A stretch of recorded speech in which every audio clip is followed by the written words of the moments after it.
Systematic process for documenting and recording the deaths of civilians through encounters with police in Canada.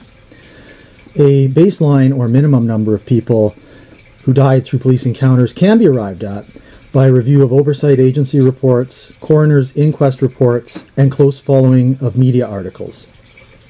Based on this, we can say that there were at least 65 deaths of people in Canada through encounters with police officers. Undoubtedly, there were more, but it's difficult to get this information because of the lack of systematic reporting by police, by levels of government, by oversight bodies. Of this 65, the majority, 29, were shot and killed by police. We also know that there were 18 in custody deaths, 5 people who were killed as a result of vehicle chases by police, and at least 1 DUI hit and run. We can also break down the information by police forces involved. The RCMP, the largest police force in Canada, which operates at federal, provincial, and municipal levels, was responsible for 14 police-involved deaths. The Edmonton Police Service in Alberta was responsible for 5. Winnipeg Police Service was responsible for 5. The Sûreté de Québec, the provincial police force in Quebec, was responsible for 5. The Ontario Provincial Police were responsible for 3 deaths, and the Peel Regional Police in Ontario were also responsible for 3. Montreal Police were involved in 4 police-involved deaths in 2017.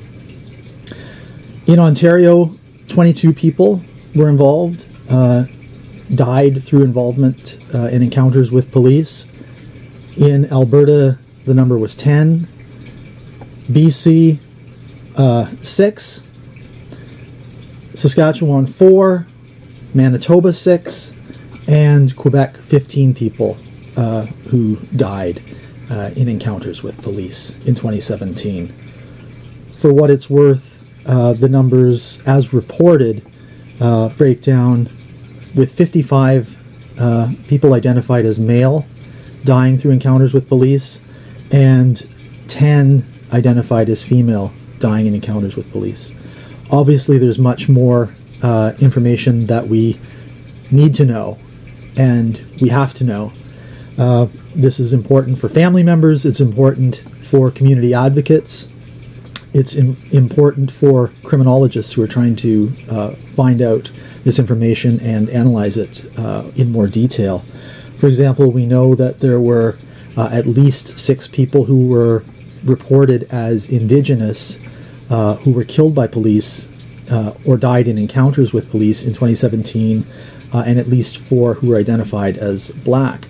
We can assume that the numbers are greater, but we simply don't know because of the limited reporting mechanisms, and that needs to change.